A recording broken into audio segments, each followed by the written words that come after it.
हाँ, तो dear students, आज हम नेक्स्ट टॉपिक लेके चल रहे हैं 12th स्टैंडर्ड में ही, केमिकल काइनेटिक्स। केमिकल काइनेटिक्स, रासायनिक बल गतिकी, बड़ा इंपॉर्टेंट लेसन है। केमिकल काइनेटिक्स होता क्या है, सबसे पहले हम डिफाइन करेंगे, उसके बाद हम रेट ऑफ रिएक्शन की बात करेंगे। तो सबसे पहले chemical kinetics. Chemical kinetics is that branch of chemistry which deals with the rate of reaction and the mechanism of the reaction, or the factors which influence the rate of reaction. इन सब चीजों को जहां हम study करते हैं, that is chemical kinetics और रासायनिक बल गतिकी।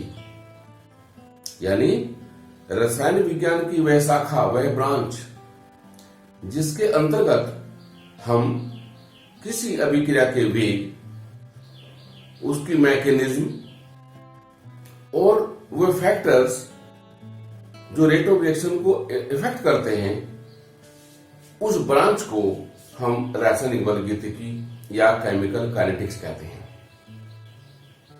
क्लियर? अगर हम किसी केमिकल रिएक्शन की बात करें तो केमिकल रिएक्शन को on the basis of speed हम 3 पार्ट में डिवाइड कर सकते हैं। क्या क्या? Fast reaction,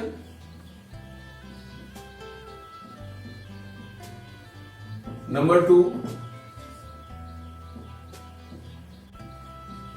very slow reaction, and 3 slow reaction. On the basis of speed हम किसी रिएक्शन को 3 पार्ट्स में डिवाइड कर सकते हैं। क्या क्या? एक तो fast reaction, very slow and slow. Fast reaction, तीव्र विक्रियाएं क्या होती हैं? The chemical reactions which occurs at once and which take a very little time for their completion are known as fast reactions. ऐसी रिएक्शन जो complete होने में बहुत कम time लेती हैं, उनको हम क्या बोलते हैं? फास्ट रिएक्शन बोलते हैं। यानी आपने रिएक्टेंट लिया, उनको मिक्स किया, ये जो कंडीशन है, रिएक्शन एकदम हो जाती है, तुरंत हो जाती है, उनको हम फास्ट रिएक्शन बोलते हैं। ऐसी रिएक्शन के रेट को कैलकुलेट करना पॉसिबल नहीं होता। जितनी भी आयनिक रिएक्शंस होती हैं, प्रेसिपिटेशन रिएक्शंस होती हैं, न्यूट्रलाइजेशन रिएक्शंस होती हैं, इन सब रिएक्शंस के रेट को कैलकुलेट नहीं करा जा सकता। इस वजह से उनको हम क्या बोलते हैं? Fast reaction.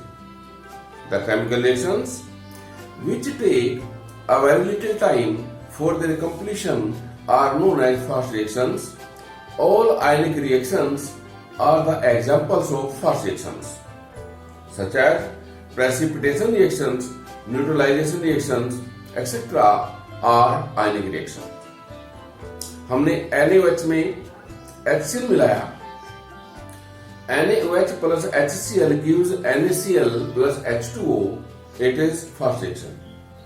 ऐसी रिएक्शन के the rate of such reactions can't be calculated. Clear? Very slow reactions, the chemical reactions which take several months or weeks for their completion are known as very slow reactions. The rate of such reactions can't be calculated. It is impossible to calculate the rate of such reactions. For example, rusting of iron.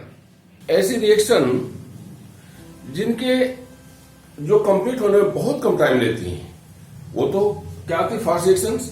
लेकिन जो complete होने में कई हफ्ते या महीने तक ले लेती हैं, उनको हम वेरी स्लो रिएक्शंस बोलते हैं। ऐसी रिएक्शन के भी रेट को कैलकुलेट नहीं किया जा सकता। रस्टिंग ऑफ आयरन, लोहे पर जंग का लगना, very slow reaction. Slow reaction, दोनों के बीच में, यानी ऐसी रिएक्शन जिनके हम रेट को कैलकुलेट कर सकते हैं, वो सभी की सभी क्या होती हैं, slow reactions.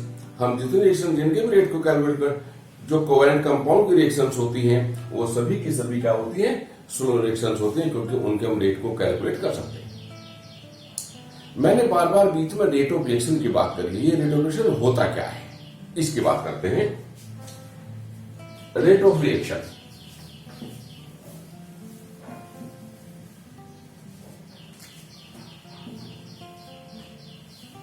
Rate of reaction, जिस तरह से हम फिजिक्स में स्पीड पढ़ते हैं, speed equal to distance travelled upon time taken, इसी तरह से केमिस्ट्री में रिएक्शन की स्पीड होती है, उसको हम रेट ऑफ रिएक्शन बोलते हैं। रेट ऑफ रिएक्शन में बी डिफाइंड एज, अगर हम इसको फार्मूले की तरह लिखें तो क्या होगा, देखो, rate is equal to change in concentration of any reactant और product upon time taken.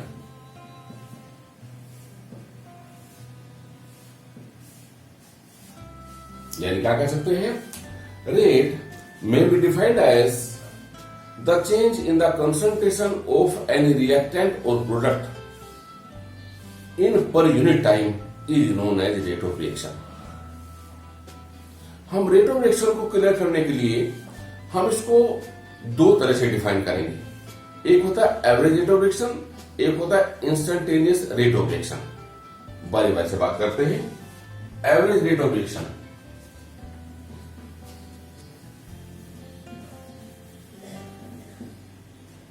Average rate of reaction, average rate of reaction may be defined as the change in the concentration of any reactant or product per unit time over a specified interval of time। क्या करते हैं इसको, अगर हम यानी average rate is equal to change in concentration of reactant or product upon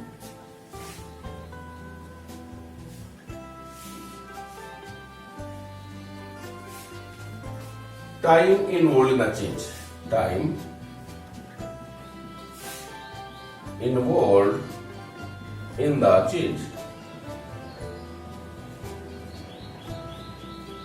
यानी क्या करते हैं, एवरेज रेट ऑफ रिएक्शन क्या हुआ, change in the concentration of any reactant और प्रोडक्ट और a specified interval of time is known as average rate of reaction.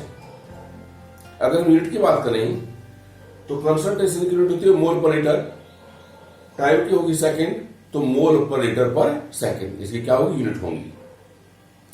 But दिक्कत ये आती है, जैसे जैसे टाइम बढ़ता है वैसे वैसे आपका जो रिएक्टेंट है उसकी कंसंट्रेशन डिक्रीज होती जाती है। जैसे टाइम बढ़ेगा वैसे वैसे जो आपका रिएक्टेंट है उसकी कंसंट्रेशन क्या होगी, डिक्रीज होगी, और प्रोडक्ट की क्या होगी, इंक्रीज होती जाएगी। तो एक्चुअल में क्या होगा कि एवरेज रेट ऑफ रिएक्शन सही कैलकुलेट नहीं हो पाता, यानी ये किसी भी रिएक्शन के रेट को कैलकुलेट करने का तरीका सही नहीं है। तो हमें इंस्टेंटेनियस रेट ऑफ रिएक्शन निकालना होता है, जिसके हम इसके बाद बात करने वाले हैं। तो पहले इसकी बात पूरी कर दें। क्या average rate of reaction, suppose करिए कोई रिएक्शन है, क्या ए गिव्स बी, तो क्या होगा, average rate of reaction is equal to minus delta active mass of A upon delta t. हम किसी भी रिएक्शन के एवरेज रेट को in the disappearance of reactant और in the appearance of product दोनों में रिप्रेजेंट कर सकते हैं। ए आपका रिएक्टेंट है, बी आपका क्या है, प्रोडक्ट है। तो क्या हुआ, active mass of a, delta mean change in the active mass of A upon time. ये जो माइनस ओ है, ये जो माइनस साइन है, minus sign represents the disappearance. तो एवरेज रेट ऑफ रिएक्शन क्या लिख सकते हैं, minus delta active mass of A upon delta t, और it is equal to delta active mass of B upon delta t. ध्यान रखेंगे जो एक्टिव मास है, एक्टिव मास को हमेशा हम स्क्वायर ब्रैकेट में शो करते हैं। Active mass means molar concentration. Clear? मैंने क्या कहा, किसी रिएक्शन के एवरेज रेट को हम in the disappearance of reactant और in the appearance of product दोनों में रिप्रेजेंट कर सकते हैं। यानी जो आपका रिएक्टेंट है वो विलुप्त तो होता जाएगा, प्रोडक्ट आपका बनता जाएगा। हम दोनों फॉर्म में एवरेज रेट ऑफ रिएक्शन को रिप्रेजेंट कर सकते हैं, जैसे मैंने किया। बट अगर मोल्स ज्यादा हो, जैसे मैंने एक एग्जांपल लिखा, N2 plus 3H2 gives 2NH3, हमें इसका एवरेज रेट निकालना है, तो it is equal to minus delta active mass of N2 upon delta T, it is equal to minus 1/3, जितने मोल्स होंगे उससे डिवाइड हो जाएगा, delta active mass of H2 upon delta T, and it is equal to 1/2 delta active mass of NH3 upon delta T. ये जो minus sign है ये disappearance को शो करता है, क्योंकि रिएक्टेंट कम होता जाएगा, और प्लस साइन जो है वो अपीयरेंस को शो करेगा। जितने मोल्स होंगे उससे हम डिवाइड कर देंगे।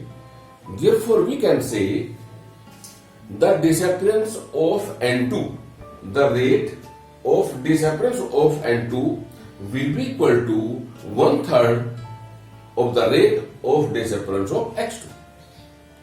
It is equal to half of the rate of disappearance of NH3. अगर हमारे पास किसी क्वेश्चन में डिसअपियरेंस ऑफ N2 है, तो हम डिसअपियरेंस ऑफ H2 या अपीयरेंस ऑफ NH3 या रेट ऑफ रिएक्शन हम सबको कैलकुलेट कर सकते हैं। इन सारी की सारी चीजों में हमारे पास कोई सी भी एक वैल्यू अगर गिवन है, तो हम सारी की सारी वैल्यूज को निकाल सकते हैं। इस तरह के न्यूमेरिकल आते हैं। मेरी बात clear?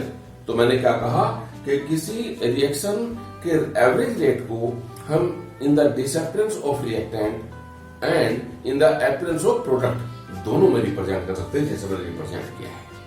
Minus sign means disappearance, plus sign means appearance. जितने मोल होंगे उससे आप डिवाइड कर दोगे। क्लियर? ये बात थी क्या, average rate of reaction. But मैंने क्या कहा था कि जैसे जैसे टाइम बढ़ता जाता है वैसे वैसे कंसंट्रेशन ऑफ रिएक्टेंट कम होता जाता है। तो इट मीन्स जो हमने रेट निकाला है रिएक्शन का, ये तरीका जो है रेट निकालने का ये सही नहीं होता।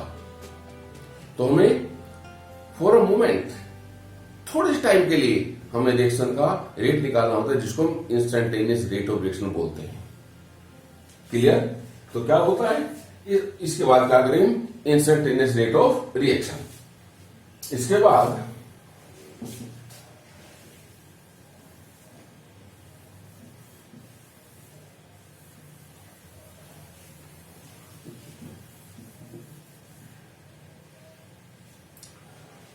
Instantaneous rate of reaction.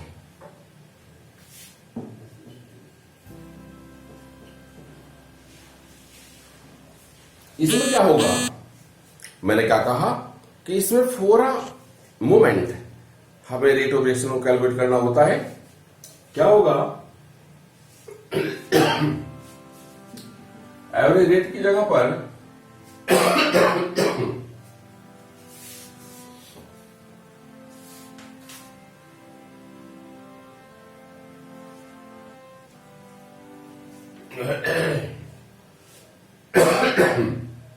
Instant,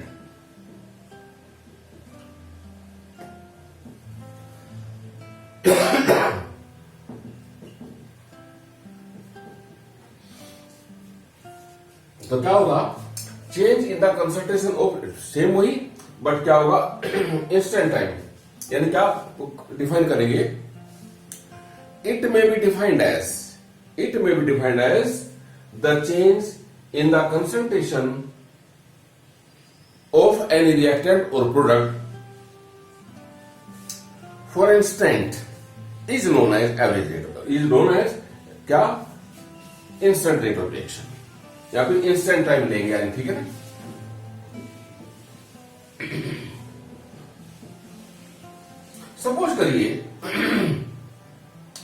suppose करिए मैंने एक रिएक्शन लिखी है, क्या, A gives B, हमें इंस्टेंट